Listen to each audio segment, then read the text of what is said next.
Saudações, quarto ano, belezinha? Vamos lá, aula de História. Estamos no capítulo 11 do livro 4. Vamos iniciar na página 238. A memória dos países. Luquinha, eu me lembrei de você neste final de semana. O meu pai e a minha madrasta voltaram de viagem que fizeram para a França. Que legal! Eles gostaram da viagem? Bastante. E tiraram muitas fotos de lugares históricos. Foi, foi por isso que você lembrou de mim? Isso. A França tem muitos patrimônios históricos. Meu pai disse que eles valorizam bastante a história. Número 1. Você já viajou para outro país ou outro estado? Como foi essa viagem? 2. Você concorda com a opinião de Beca sobre a valorização da história e do patrimônio histórico? Segundo os pais da Beca, os franceses valorizam bastante sua história. E no Brasil, será que também valorizamos nossa história e patrimônios? Algumas pessoas dizem que o Brasil é um país sem memória. Essa expressão é usada para dizer que o brasileiro não conhece a formação de seu país e não se interessa pela própria história, ou que há poucas construções do passado abertas ao público. No entanto, existem muitos patrimônios espalhados por diferentes cidades brasileiras. Vimos alguns exemplos no capítulo 8 e veremos mais alguns daqui em diante. É comum que algumas pessoas não se interessem por esses patrimônios, mas isso não significa que eles não existam. Além disso, não é a quantidade de construções históricas que define um país, se um país tem ou não história. Todos os povos e países têm a sua história, independentemente da quantidade de construções históricas. Muitos povos indígenas, por exemplo, têm uma história muito rica, mas não utilizam patrimônios para transmiti-las. Isso não quer dizer que os patrimônios não sejam importantes. Quer dizer apenas que a importância dada a eles varia para os diferentes povos e países. Vimos que as construções históricas são marcos de memória de um povo ou de um país. Cada uma delas assume a função de perpetuar a memória de um personagem ou de um evento que se mantém importante até o presente. A importância do patrimônio variou muito ao longo do tempo. No capítulo 2, por exemplo, analisamos a inscrição de Berriston, um conjunto de imagens e palavras gravadas nas rochas de Monte Berriston, localizado, não sei se pronuncia assim, tá, gente? Berriston, ou Berriston, enfim, localizado no atual Irã. O texto narra as guerras vencidas por Dário I, para conquistar o trono persa. Atualmente, a inscrição de Berristan é um monumento histórico, um marco de memória do Irã. Mas será que podemos dizer que a inscrição também era um monumento histórico da época de Dário I? A situação é diferente nesse caso. O texto foi gravado nas rochas por ordem de um governante para fazer a propaganda de suas campanhas militares. Não havia nenhuma preocupação em construir um monumento histórico daquela época. Esse documento só passou a ser considerado um monumento séculos depois. Quando a sociedade mudou, a inscrição passou a ser um registro histórico sobre o povo que habitava aquela região e suas cultura. Número 3. Considerando a expressão o Brasil é um país sem memória, assinale V para verdadeiro e F para falso. Primeiro item. Reconhecer que a história do Brasil é muito recente. 2. Elogiar os profissionais brasileiros que utilizam conhecimentos matemáticos em seu trabalho.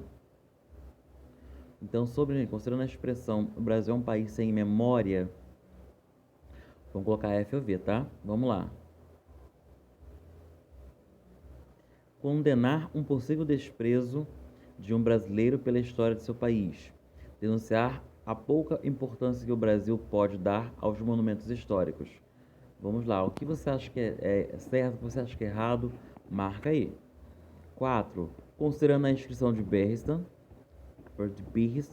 ou Berriston, enfim, podemos dizer que esse marco histórico foi construído e utilizado para valorizar uma experiência coletiva do passado. reaproveitado e é utilizado para valorizar uma experiência coletiva do passado, construído e utilizado para lembrar de uma experiência que não deve ser repetida, construído e utilizado para lembrar de uma experiência que não deve ser repetida. Enfim, os dois últimos se repetiram, tá, gente? Do marco de memória ao patrimônio histórico. Oi, Beca. O Luquinha me falou que seu pai e sua madrasta viajaram para outro país. Que legal. É verdade, Théo. Eles tiraram fotos de muitos monumentos históricos. Eles gostam de visitar esses monumentos? Gostam de visitar esses monumentos? Sim, sempre que eles viajam, eles fazem isso. Por que será que eles gostam tanto de visitar monumentos históricos? Número 1. Diga o que você acha. Por que o pai e a madrasta de Beca gostam de visitar monumentos históricos? Para saber sobre a história do lugar que eles foram, né? Para saber sobre a importância, sobre a história, sobre a cultura daquele país. Eu mesmo amo visitar pontos turísticos históricos quando viajo. E por que algumas pessoas não gostam de visitar monumentos históricos? Porque elas não sabem da importância da história para aquele lugar. Elas não sabem que fica muito mais rico viajar para um lugar e você ficar por dentro da história, dos porquês, das construções e tal. Já estudamos a relação entre a memória e os objetos de memória. Vimos como essa relação se manifesta na memória individual e na memória coletiva. Vimos ainda como se constituem na memória coletiva. Gente, memória coletiva, memória de um povo, de uma sociedade, tá? É uma lembrança de muitas pessoas ao mesmo tempo, como guerras ou alguns acontecimentos, tá? Os marcos de memória.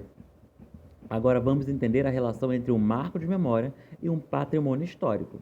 Primeiro, vamos pensar no significado da palavra patrimônio. Geralmente, entendemos por patrimônio o conjunto de bens possuídos por uma pessoa. Esses bens podem ser casa, carro, instrumentos musicais, móveis, roupas, etc.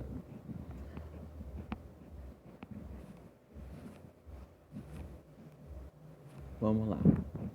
Assim como os objetos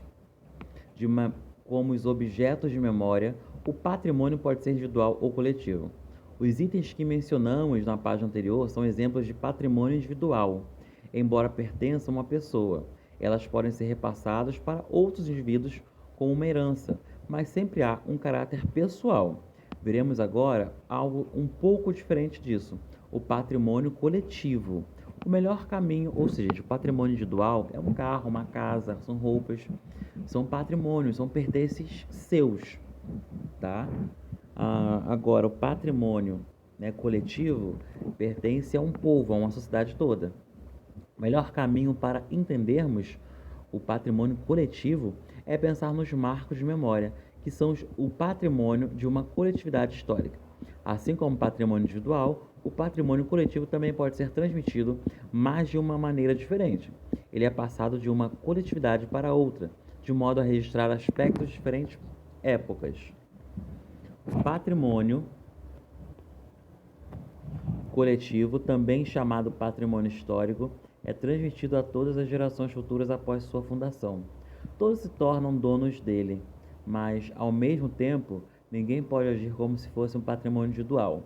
Por exemplo, ninguém pode vender o obelisco do Ibirapuera, pois ele não pertence a um indivíduo específico. Nem sempre, porém, as pessoas conhecem a importância do patrimônio histórico. Elas acreditam que seja apenas uma construção velha que nada tem a ver com a sua vida. Mas, na verdade, é justamente o contrário. Interessar-se pelos patrimônios históricos é uma forma de conhecer o que gerações passadas nos transmitiram e esperavam que não fosse esquecido. O patrimônio histórico pode também ser transmitido a uma coletividade da qual a pessoa não faz parte. O obelisco do Ibirapuera, assim como o Cristo Redentor, assim como Maracanã, assim como vários, né, como o Mosteiro de São Bento, construções do Rio de Janeiro, preservam a memória de uma coletividade muito específica. Lá os paulistas, aqui os cariocas. O objetivo desse monumento é lembrar as gerações de paulistas que o estado de São Paulo já travou uma guerra contra o governo federal. No entanto, esse monumento pode não ser importante para uma pessoa que vive em outro estado. Em Magé temos alguns marcos de memória, temos a Igreja Matriz, Poço São Bento, a Mirindiba, que é a árvore lá em Magé, que, né, tem toda uma lenda que fala sobre a história indígena com os portugueses, que é super magense. Então, assim, tem muita coisa legal em Magé, né, riduras, construções, que são marcos de memórias nossos, que explicam a nossa história. Então, é muito importante. O Pontilhão de Ferro está super, né, degradado, mas, assim, é super importante porque no Magé foi a primeira cidade a receber o trem no Brasil. Então, várias coisas em Magé são marcos de memória coletivas e muita gente não valoriza. E isso é muito legal, a gente valorizar, para a gente entender sobre a nossa história. Marco de memória e patrimônio histórico. Há diferenças entre um marco de memória e um patrimônio histórico. Todo patrimônio histórico é um marco de memória, mas nem todo marco de memória é um patrimônio histórico. Uma praça ou um campo de futebol pode ser um marco de memória para um bairro, mas para se tornar um patrimônio histórico, esse marco de memória deve dizer respeito à coletividade do município, ou estado ou do país. No Brasil, existem órgãos públicos destinados a administrar o patrimônio histórico. Esses órgãos podem ser municipais, estaduais ou federais. O órgão federal destinado à administrar o patrimônio histórico do país é o IPHAN, Instituto do Patrimônio Histórico e Artístico Nacional. Existem também patrimônios que não interessam somente a um país, mas a toda a humanidade. Estamos falando dos patrimônios mundiais ou patrimônios da humanidade, definidos pela Unesco, Organização das Nações Unidas para a Educação, a Ciência e a Cultura. Trata-se de patrimônios que perpetuam a memória não só de uma nação específica, e sim de todo o planeta, mesmo que nem todos os países tenham compartilhado a experiência. O Museu de Auschwitz é um exemplo. Ele lembra das vítimas dos campos de concentração.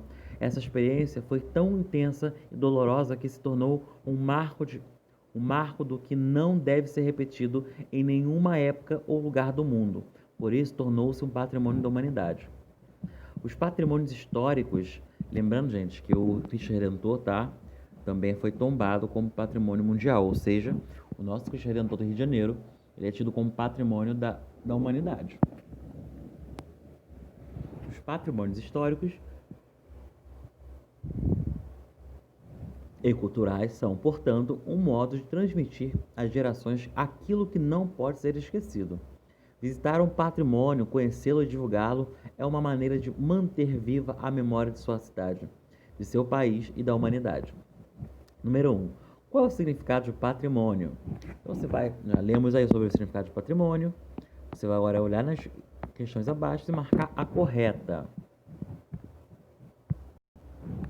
Então é isso, meus queridos. Vamos ficar por aqui. Na próxima aula a gente continua, tá? Sobre patrimônios materiais e vamos para os exercícios. Mas por enquanto, vamos ficar aqui, tá? Na página 244. Beijo, beijo.